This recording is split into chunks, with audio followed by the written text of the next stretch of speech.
모모, 시간을 훔치는 도둑과 그 도둑이 훔쳐간 시간을 찾아주는 한 소녀에 대한 이상한 이야기. 1장. 어느 커다란 도시와 작은 소녀. 사람들이 아주 다른 말을 쓰던 옛날 아주 먼 옛날, 따뜻한 나라들에는 크고 화려한 도시들이 세워져 있었다. 거기에는 왕이 사는 궁전이 우뚝 서 있고 넓은 도로와 좁은 길과 꼬불꼬불한 골목길이 있었다. 황금과 대리석으로 조각된 시내 상이 서 있는 웅장한 사원도 있고 세계 곳곳의 왕국에서 들여온 온갖 다채로운 물건이 산더미처럼 쌓여있는 시장도 있었으며 사람들이 새로운 일을 이야기하고 연설을 하거나 듣기 위해 모였던 넓고 아름다운 광장도 있었다. 그리고 무엇보다 거기에는 극장이 있었다. 그 극장들은 오늘날의 서커스천과 비슷하지만 커다란 돌로만 지어져 있다는 점은 달랐다. 관객이 있는 좌석은 거대한 깔때기처럼 겹겹이 계단식으로 꾸며졌다. 위에서 내려다보면 이 극장들은 둥그런 원 모양도 있고 갸름한 타원형 모양도 있고 커다란 반원 모양도 있었다. 사람들은 이 극장을 원형 극장이라 불렀다. 그 중에는 축구 경기장만큼 커다란 것도 있고 겨우 몇백 명의 관객에게 어울리는 자그마한 극장도 있었다. 또 둥근 기둥과 조각들로 꾸며진 화려한 극장이 있는가 하면 아무 장식도 없는 소박한 극장도 있었다. 이 원형 극장들에는 지붕이 없었다. 모두 행사는 탁 트인 하늘 아래서 열렸다. 그래서 화려한 극장에는 관객들이 뜨거운 햇볕이나 느닷없이 쏟아지는 소낙비 때문에 고생하는 일이 없도록 좌석 위에 금실로 짠 융단을 높다랗게 쳐놓았다. 소박한 극장에서는 갈대와 지프로 짠 차일이 그 구실을 했다. 한마디로 극장들은 사람들의 형편에 맞게 꾸며졌다. 하지만 모두들 극장을 갖고 싶어 했다. 그들은 하나같이 모두 열정적인 청중이요 관객이었기 때문이다. 그들은 무대에서 그려지는 감동적인 이야기나 우스운 이야기에 귀를 기울이려면 무대에서 벌어지는 삶이 자신들의 일상의 삶보다 더 현실 같다는 묘한 느낌을 갖곤 했다. 그들은 이러한 또 다른 현실에 귀 기울이기를 좋아했다. 그 후로 수천 년의 세월이 흘렀다. 옛날의 커다란 도시들은 몰락했고 사원과 궁전들은 무너져 버렸다. 비바람과 추위와 뜨거운 햇볕으로 돌덩이들은 깎이고 구멍이 뚫렸다. 커다란 극장들도 세월의 풍파에 시달려 폐허만이 남았다. 여기저기 어지럽게 금이 간 담벽 틈새에서는 지금은 여치들만이 잠든 대지의 숨결처럼 들리는 단조로운 노래를 부르고 있다. 하지만 이 커다란 옛 도시 가운데에는 오늘날까지 커다란 대도시로 남아있는 곳이 몇 군데 있다. 물론 그 안의 삶은 아주 딴판이 되었다. 사람들은 자동차와 전철을 타고 다니고 전화와 전등을 쓴다. 하지만 새 건물들 사이에는 아직도 군데군데 둥근 기둥들, 성문, 무너진 단모퉁이, 한자라 저 옛날의 원형 극장터가 남아있다. 바로 그런 도시에서의 모모의 이야기는 시작된다. 이 커다란 도시의 남쪽 끝머리, 밭이 시작되고 갈수록 누추해져가는 오두막집들이 있는 곳, 빽빽한 소나무 숲에는 무너진 작은 원형 극장이 숨어 있었다. 그곳은 저 옛날에도 화려한 극장은 아니었다. 말하자면 가난한 사람들을 위한 극장이었다. 우리가 사는 시대에 곧 모모의 이야기가 시작되는 그 즈음에 이 폐허는 거의 잊혀져 있었다. 몇 안 되는 고고학 교수들이 이곳을 알고는 있었지만 더 연구할 것이 남아있지 않았기 때문에 그들 역시 이 폐허에 관심을 갖지 않았다.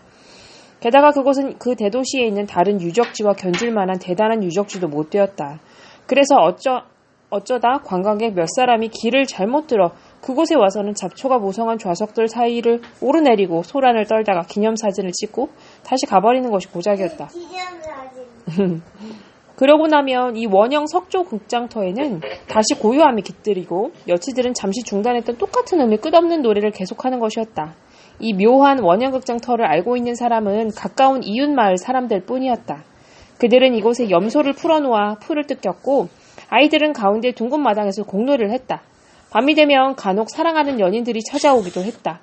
그러던 어느 날 마을 사람들 사이에 요즘 들어 누군가가 극장터에 살고 있다는 소문이 돌았다. 어린아이, 아마도 어린 소녀인 것 같다는 얘기였다. 이렇게밖에 말할 수 없는 것은 그 애의 옷차림이 약간 이상했기 때문이다. 이름은 모모라든가 아무튼 그 비슷한 이름이었다. 아닌 게 아니라 모모의 모습은 약간 이상했다. 깔끔함과 단정함을 중요하게 생각하는 사람이라면 조금 놀랄 정도였다. 키는 작았고 대단한 말라깽이였다. 그래서 아무리 자세히 봐도 겨우 8살짜리인지 아니면 벌써 12살이 된 소녀인지 도무지 알 수가 없었다. 아이의 머리는 칠흑같이 새까만 고수머리였는데 한 번도 빗질이나 가위질을 한 적이 없는 듯 마구 뒤엉켜 있었다. 깜짝 놀랄 만큼 예쁜 커다란 눈은 머리 색깔과 똑같은 까만색이었다.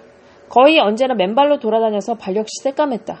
모모는 겨울에만 가끔 신발을 신었다. 하지만 그 신발은 언제나 짝짝이인데다가 너무 헐렁했다. 하지만 그 애가 갖고 있는 것이라곤 어디선가 주웠거나 선물로 받은 것뿐이어서 그럴 수밖에 없었다. 색색까지 알록달록한 천을 이어붙여 만든 치마는 복사뼈까지 치렁치렁 내려왔다. 모모는 그 위에 다 낡아빠진 헐렁한 남자 옷옷을 걸치고 있었다. 기다란 소매는 손목까지 걷어 올렸다. 하지만 소매를 잘라낼 생각은 없었다. 앞으로 키가 더 커질 것을 미리 계산했기 때문이다. 게다가 또 언제 그렇게 주머니가 많이 달린 멋있고도 실용적인 옷옷을 얻을 수 있겠는가. 잡초가 무성하게 자란 극장터의 무대 밑에는 반쯤 무너져 내린 방이 몇 개 있었다. 그 방들은 바깥벽에 난 구멍으로 드나들 수 있었다. 모모는 이곳을 집처럼 꾸며놓았다. 어느 날 점심 무렵에 근처에 사는 몇몇 아저씨와 아주머니가 모모를 찾아와 이것저것 캐물었다. 모모는 내쫓길까봐 걱정이 되어 마주서서 불안한 눈빛으로 그들을 쳐다봤다. 하지만 모모는 곧 그들이 친절한 사람들이라는 것을 알게 되었다. 그들 역시 가난하고 삶이 무엇인지를 알고 있는 사람들이었던 것이다. 한 남자가 물었다. 그래, 여기가 마음에 드니? 모모는 대답했다. 예. 그러면 여기서 계속 살 작정이니? 예, 그러고 싶어요. 하지만 널 기다리는 사람이 있을 텐데. 없어요. 내 말은 집으로 돌아가야 하지 않느냐는 말이다. 모모는 자신 있는 목소리로 얼른 대답했다. 여기가 제 집이에요. 꼬마야, 그럼 넌 어디서 온 거니? 모모는 손으로 어딘가 저 먼 곳을 가리키는 막연한 흉내를 내보였다. 남자는 계속해서 캐물었다. 부모님은 어떤 분이시니? 모모는 어쩔 줄 모르고 그 남자와 다른 사람들을 물끄러미 바라보다가 어깨를 약간 으쓱했다. 마을 사람들은 서로 눈짓을 주고받으며 한숨을 쉬었다. 남자는 말을 이었다. 겁낼 것 없다. 널 쫓아내려는 게 아니니까. 우리는 널 돕고 싶단다. 모모는 말없이 고개를 끄덕였지만 완전히 믿을 수는 없다는 눈치였다. 네 이름이 모모라던데 맞니? 예. 아주 예쁜 이름이구나. 하지만 처음 들어보는 이름이야. 누가 지어주셨지? 저예요. 네가 네 이름을 지었다고? 예. 그럼 생일이 언젠데? 모모는 한참 생각하더니 대답했다. 제가 기억하기로는 전 언제나 있었던 것 같아요. 친척 아주머니나 아저씨나 할머니도 없니? 도대체 네가 찾아갈 만한 가족이 하나도 없단 말이야? 모모는 남자를 말끄러미 바라보기만 하고 한동안 아무 말도 하지 않았다. 그러더니 다 기어가는 목소리로 말했다. 여기가 제 집이에요. 그래, 하지만 넌 아직 어린애잖니. 대체 몇 살이지? 모모는 머뭇거리며 대답했다. 100살이요. 자, 장난하지 말고 몇 살이지? 모모는 조금 더 자신 없는 목소리로 대답했다. 102살이요. 한참 후에야 사람들은 모모가 어쩌다 주워들은 숫자가 몇 개 되지 않은 데다가 세마개를 배운 적도 없어서 숫자가 무엇을 뜻하는지 모른다는 것을 알게 되었다. 남자는 다른 사람들과 의논하고 나서 말했다. 자, 내 말을 들어봐. 네가 여기 살고 있다고 경찰에 신고하면 어떨까? 그러면 넌 고아원에 가게 될 테고 거기서 먹을 것과 잠자리를 얻게 될 거야. 세마기, 읽기, 쓰기랑 더 많은 걸 배울 수도 있을 텐데. 어떻게 생각하니? 응? 아니요. 그런 데는 가지 않겠어요. 전에 한번 가본 적이 있어요. 그곳에는 다른 아이들도 있었어요. 창문에는 창살이 있고 매일 매를 맞았어요. 정말 억울하게 맞았어요. 전 밤에 담을 넘어 도망쳤어요. 다시는 가고 싶지 않아요. 한 노인이 고개를 끄덕이며 말했다. 그랬구나. 다른 사람들도 알아듣겠다는 듯이 고개를 끄덕였다. 한 부인이 말했다. 그래, 그럼 좋아. 하지만 넌 어린아이잖니? 널 돌봐주는 사람이 있어야 해. 모모는 안심하며 대답했다. 제가 돌보죠. 정말 네가 할 수 있어? 모모는 한참 동안 잠자코 있다가 작은 소리로 말했다. 전 필요한 게 많지 않아요. 마을 사람들은 다시 한번 눈짓을 주고받고 한숨을 쉬고는 고개를 끄덕였다. 처음 말을 걸었던 남자가 다시 입을 열었다. 얘 모모야. 우리 생각엔 네가 우리들 중 한 사람 집에서 살면 좋을 것 같구나. 사실 우리도 널찍한 집에서 살고 있진 않아. 집집마다 대개는 먹여 살릴 애들이 잔뜩 있고. 하지만 아이가 하나쯤 더 있어도 상관없다고 생각한다. 네 생각은 어떠니? 모모는 처음으로 빙그레 미소를 지으며 대답했다. 고맙습니다. 정말 고마워요. 하지만 절 그냥 여기에 살게 해주시면 안 될까요? 사람들은 오랫동안 의논하고 결국 그렇게 하기로 했다. 여기서도 모모가 그들 중 한 사람 집에서 사는 건 못지않게 잘 살 수 있다고 생각했기 때문이었다. 그들은 모두 함께 모모를 보살피기로 했다. 그렇게 하는 것이 혼자서 보살피는 것보다 훨씬 간단할 테니까.